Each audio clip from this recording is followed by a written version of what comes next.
Let yourself arrive.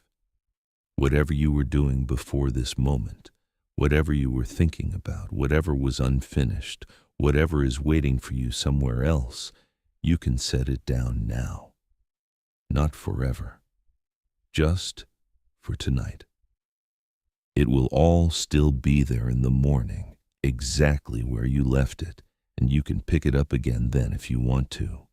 But right now, for the next little while, none of it is required. Take a slow breath in. Fill your lungs all the way, further than you usually bother. Hold it gently for just a moment, and then let it out slowly. A long, unhurried exhale, longer than the inhale, all the way to the end. Feel your shoulders drop as you do. Feel the weight of the day begin to loosen its grip just slightly, the way a fist loosens when the thing it was holding finally doesn't need to be held. Again, in, slowly, and out, all the way, until there is nothing left to release. Good. Now, close your eyes or let them rest soft and still on whatever is in front of you. Either way, I want you to imagine that you are traveling, not quickly, not urgently. You are in a small carriage, or perhaps on foot, it doesn't matter, moving along a road that winds through the lower hills just after dusk. The hills on either side of you are dark shapes against a sky not yet fully committed to night. Deep blue at the horizon, almost indigo, fading upward toward black. And in that upper dark, the first stars are arriving one by one, taking their positions with the quiet confidence of things that know exactly where they belong. The road curves gently, following the contour of the land the way old roads do. Not efficiently, but with a kind of respect for the shape of things, bending around a stand of old beeches here, following a low stone wall there, dropping into a hollow where a stream crosses beneath a small arched bridge, the water barely audible as you pass over it. The air is cool, clean. It has the particular quality that evening air has in autumn, a slight sharpness at the edges, a faint smell of leaf and earth, and the last of something green fading into something golden. You pull your coat a little closer. It is a comfortable kind of cold, the kind that makes the warmth you are heading toward feel like a destination worth arriving at. And then, as the road crests a low rise and begins to descend, you see it for the first time. Silver Hollow. It is a small town, a village really. Perhaps 40 or 50 buildings in all, gathered in the bowl of the valley below, as though they have been there so long they have settled into the land itself, the way stones settle, the way roots settle. The buildings are old, pale stone mostly, with steep roofs and small windows, from which warm light spills out into the dark and narrow amber rectangles. Wood smoke rises from a dozen chimneys, drifting sideways on the light evening air, blending together somewhere above the rooftops into a single soft haze that hangs over the village like a held breath. You can see the main street from here, lit by oil lamps on iron posts set at intervals along the cobblestone. And at the far end of the main street, larger than the buildings around it, built from darker stone, with wide steps leading to a set of double doors that are, even now, standing slightly open. The library of Silver Hollow. 3 stories. Every window lit. You have been told about it. Everyone who travels through these hills eventually hears about it. Not a grand library, not famous in the way of great city libraries, something better than that perhaps. A library that is open every night, tended by a single librarian, and that has been open every night for longer than anyone in the village can accurately remember. A library that smells of beeswax and old paper and something faintly sweet that nobody has ever been able to identify. A library where, people say, you always find the book you need, not necessarily the book you were looking for, but the one you needed. You walk down the hill toward the lights. The cobblestones of the main street are smooth under your feet, worn by centuries of feet before yours. The shops you pass are closed for the night. A baker, a chandler, a small shop whose sign you can't quite read in the lamplight.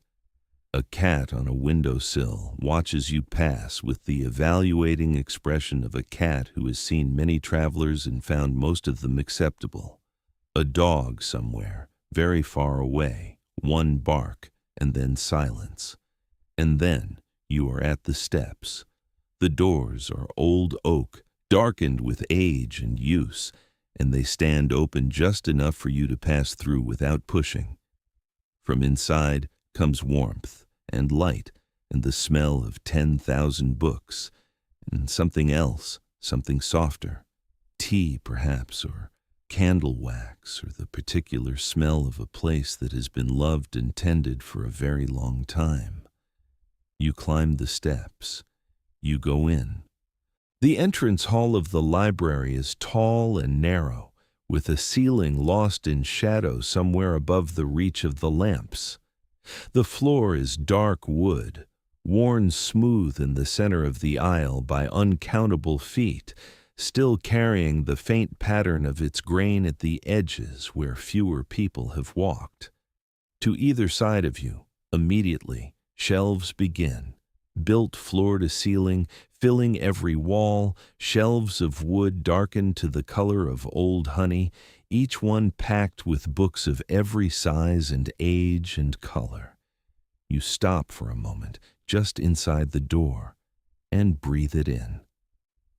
There is a smell to a library like this that you cannot find anywhere else in the world. Old paper, that warm, slightly vanilla smell of aged pages, which is actually the slow and gentle decay of the cellulose in the paper, which sounds less romantic than it is, because in practice it smells like history and quietness and all the hours people have spent reading. Leather bindings, dust that has been settling for centuries, undisturbed on the highest shelves, beeswax polish on the wooden surfaces, and underneath all of it, threading through everything like a bass note, something that might be the accumulated presence of all the stories that have ever been opened and read in this room. A warmth that is not quite heat, a light that is not quite light, the feeling of many minds having rested in this place and left something of themselves behind. The lamps are oil lamps, set on the ends of the shelves and on reading tables at intervals throughout the room. Their light is warm and slightly amber, doing what lamplight does best, which is to make a circle of readable brightness and then let the rest of the room go gently into shadow. Beyond the nearest shelves, the stacks recede into a dimness from which more shelves emerge, faintly, and beyond those, more still, the library extending back into the building much further than seems possible from the outside. You hear before you see her, the night librarian. Not her voice, just the sound of her moving, a quiet, purposeful sound, a soft footstep, the slight shift of air, the very faint sound of a book being lifted from a shelf and then replaced, unhurried, completely at home, and then she comes around the end of a shelf and sees you, and stops. She is older than middle age and younger than old, that place in a person's life that carries the most accumulated quiet, where the urgency of earlier years has settled into something more considered. Her hair is silver, gathered up loosely in a way that suggests it was pinned more carefully earlier in the day and has since found its own arrangement. She's wearing dark practical clothes, a long cardigan over a plain blouse, deep pockets, and she is carrying 3 books against her chest in the one-armed carry of someone who has spent a lifetime moving books around, and around her neck, on a cord, a pair of reading spectacles. She looks at you with the calm, particular attention of someone who is very good at reading people as well as books. "Traveler," she says, not a question, just a noting of the fact. Her name is Elowin. She has been the night librarian of Silver Hollow for 31 years. Before her, the position was held by a man named Piers for 40 years. Before him, a woman whose name is written in the intake ledger from 170 years ago, and who by all accounts was exactly the same, methodical, unhurried, deeply knowledgeable, and possessed of the unshakable conviction that a library should be open at night, because night is when people most need what libraries offer. "You'll want to come in properly," Elowin says, and moves past you toward a desk near the door that you somehow didn't notice when you entered. Low and wide, covered in careful stacks of things, intake ledgers, a tray of small cards covered in her handwriting, a lamp of its own, a small clay pot containing a single dried flower, an open book face down. She sets her 3 books on the desk and looks at you. "First time in Silver Hollow?" You tell her yes. She nods as though this is useful information she will now incorporate. "Then I'll give you the library as it is tonight, and you can find your own way. The reading room is through the main stacks at the back. There's a fire there, and chairs and tea on the table by the window. Help yourself. The upper floors are open if you'd like them, though I'd suggest starting here." A slight pause. Most people find what they came for on the ground floor. They don't always know what they came for until they find it. That's normal. She picks up her 3 books again. "I'll be around," she says simply, and goes back into the stacks. You stand in the entrance hall, in the lamplight, surrounded by the quiet breathing of 10,000 books. You begin to walk. The stacks of the Silver Hollow Library are not organized in any system you were taught, or rather, there is a system clearly. The shelves are not random. Books are grouped together in some considered way, occupying sections that seem to have coherence, a logic, a reason. But the logic is not immediately obvious, and the more you try to decode it, the more it seems to shift. Books about the sea sit beside a book about a particular kind of grief that has no other name. Books about bread and the history of bread and the spiritual significance of bread in several cultures share a shelf with a collection of very quiet poetry. Books about light, how it works, how it has been painted, how it has been worshipped, how it behaves in water, fill half a row near the back of the second section, and next to them, for reasons that are initially unclear and then, somehow, perfectly obvious, a set of books about sleep. You run your fingers along the spines as you walk. The leather ones are cool and slightly textured under your fingertips, the older cloth-bound ones softer, the paper-covered ones with their faded colors barely there at all. Every spine has a title, and most have an author's name, lettered in gold or black or occasionally a dark green that has faded to something close to gray. Some of the titles are familiar, books you have heard of, books you have read, books that lived on shelves in your own childhood and whose spines you could identify in the dark. Some are completely unknown, titles in languages you half recognize, Titles that seem to describe something you have always known existed, but never seen named. You pull one out, half at random. It is a small book, cloth-bound in a faded blue, its spine unlabeled. The pages inside are slightly foxed at the edges, the small brown spots of age on old paper, and the type is small and close set, an older style of printing. It is, as far as you can tell from the first page, a collection of descriptions of nights. Not stories, exactly. Just descriptions. A night in a small fishing village in a country you don't recognize. A night in a mountain pass, told by someone who was crossing it alone and found it unexpectedly beautiful. A night during a siege, written by someone inside the walls, who describes the silence between the sounds with more care than the sounds themselves. A night simply called A Winter Night at Home, which is 4 pages long and describes in slow and loving detail the interior of a single room. A fire, a chair, a window, the sound of wind, the feeling of being inside while outside exists. You stand in the aisle and read a page, then another. Alawan passes at the end of the row, carrying 2 different books now, moving with her quiet, purposeful step. She does not look at you.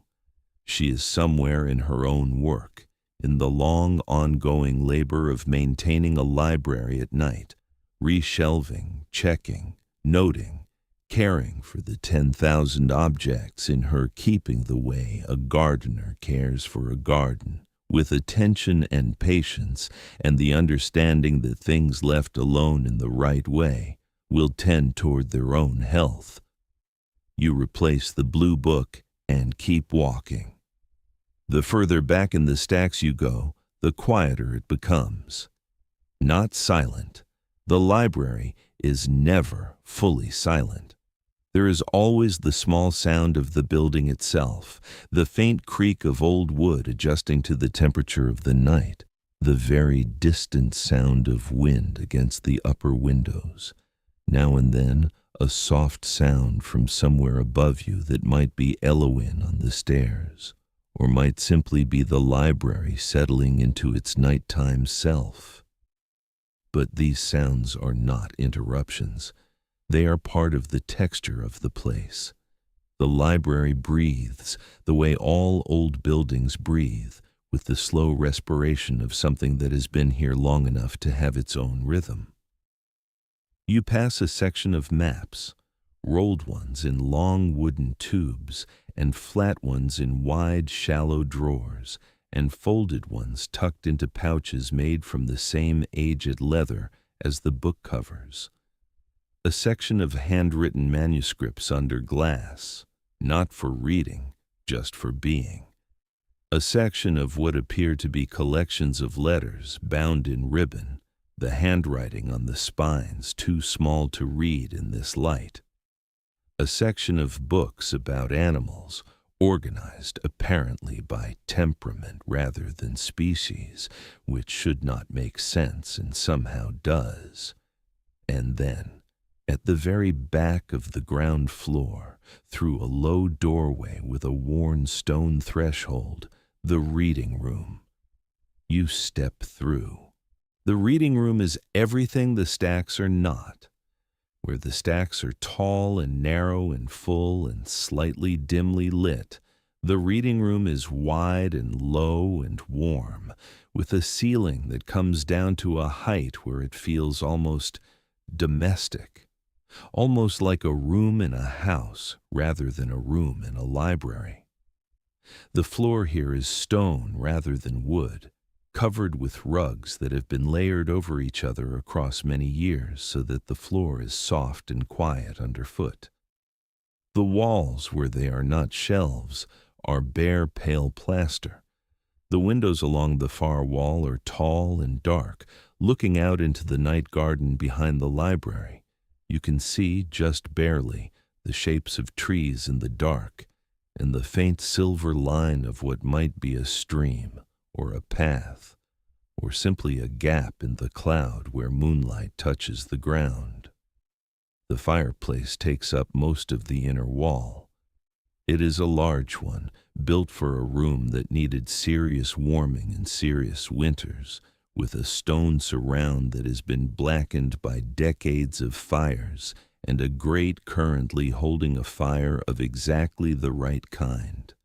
Past its high point, past the bright and demonstrative phase, into the deep and steady phase where it produces heat without performance, where it simply burns rhythmically, amber and orange, and at the base a faint reluctant blue. In front of the fire, 4 armchairs, all of them old, all of them different, as though they were collected one by one over many years from different sources, chosen not for their visual consistency, but for their quality of comfort. One is deep and wide, with arms you could rest a book on. One is smaller and neater, covered in a dark fabric gone slightly thin at the seat. One has a wooden frame and cushions that have compressed over time into a perfect record of the bodies that have sat in them. The fourth is the largest, high-backed, upholstered in something that was once a rich color and is now a soft and faded version of that color, positioned closest to the fire, angled slightly so that the person sitting in it can see both the fire and the window simultaneously. That chair is yours if you want it. On a low table between the chairs, a tray, a teapot dark with use, its lid slightly askew in the way of a lid that has been on and off many times tonight, a small jug of something, 2 cups clean, set upside down on a cloth, and a plate with what appear to be biscuits of the plain, unfussy kind, the kind that are not meant to be remarkable, only to be there, only to be something small and mild and good to eat while you are reading or thinking or quietly doing nothing at all. You pour a cup of tea. It is still warm. Whatever kind it is mild and slightly sweet, and it asks nothing of you, and you are grateful for that.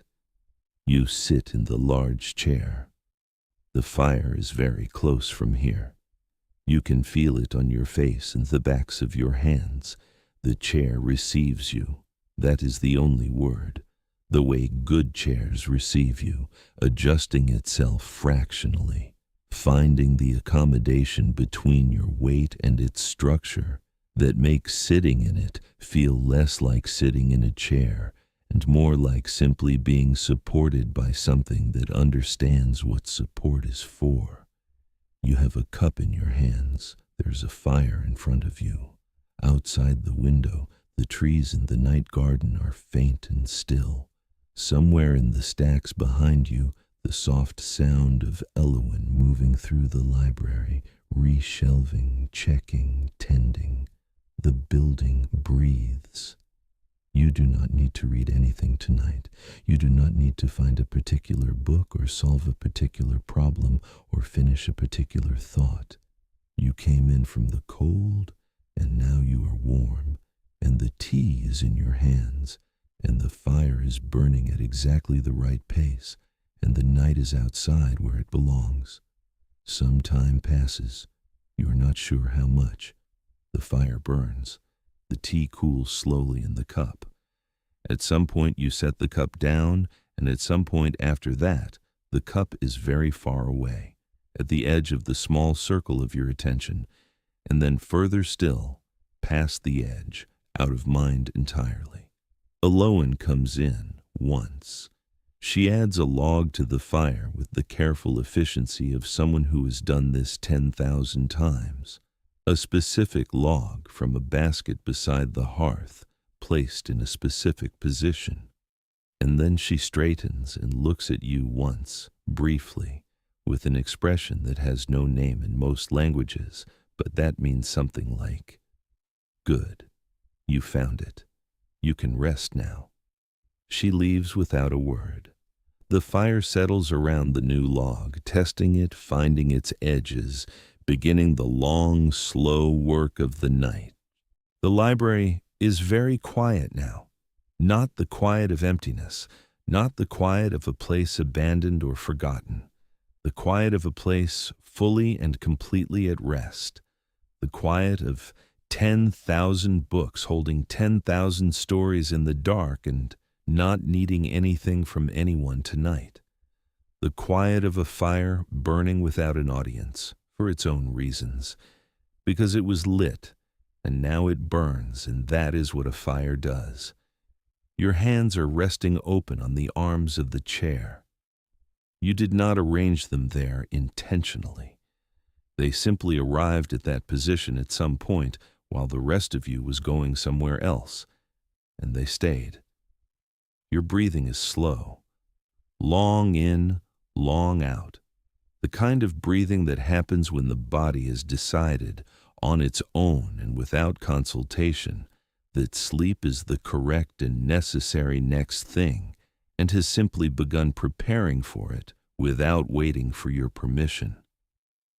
The fire is lower now than it was, still burning, still steady, still throwing its amber warmth across the rug and the stone floor, and the legs of the empty chairs and up the spines of the books on the nearest shelf, those spines catching the light and holding it briefly, gold letters on dark covers, titles you could almost read if you were paying attention, which you are no longer quite doing. Outside the window, the night garden is completely still. Whatever wind there was earlier in the evening has gone. The trees are dark shapes against a sky that is cleared. You can see stars now through the glass, a scattering of them, more than you can count, going up and up into a dark that has no end that you can see, and possibly has no end at all, which is a thought that at this hour, in this chair, in this warmth, carries no anxiety with it, only a kind of spaciousness, a kind of relief at how large everything is and how small and safe and warm this particular corner of it is. Alawan is somewhere in the building. You cannot hear her now, or perhaps you can. Perhaps that faint creak somewhere above you is her step on the upper floor, moving through the overnight work of a library that never closes, tending the books in their sleep the way the books, perhaps, tend their readers in return. A fair exchange, a long arrangement between people and the things they have written, maintained across centuries in places exactly like this one. You are held by the chair. You are held by the warmth.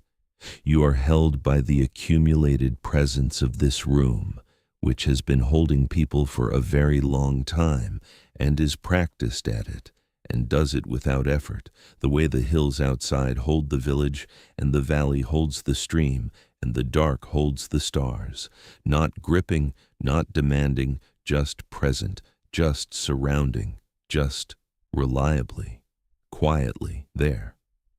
Your thoughts arrive more slowly now. There is more space between them. One arrives, something from earlier today, something you were worried about, some small, unresolved thing, and it moves through without catching, without finding the place in you that it usually finds. It arrives, and you notice it, and it passes like a boat moving across a lake in the dark, and then the lake is still again, and the reflection of the stars is back, unbroken, quietly perfect. Another thought, also passing, also gone, and then, for a while, nothing in particular, just the warmth and the dark and the slow sound of the fire and the faint smell of old paper and beeswax and the tea that has gone cold in its cup, which is very far away now, on a table at the edge of a world that is receding gently, like a tide going out, like a lamp being turned down, notch by notch, until it is only a point of light in the dark, and then even that softens and spreads. You are in the reading room of the Silver Hollow Library. The night librarian is somewhere above you, moving quietly through the stacks. The fire is burning. The books are sleeping. You are safe in this chair, in this warmth, in this town that has been here longer than anyone can remember, that will be here long after tonight, that holds you now with the particular steadiness of something old and settled and entirely unconcerned with urgency.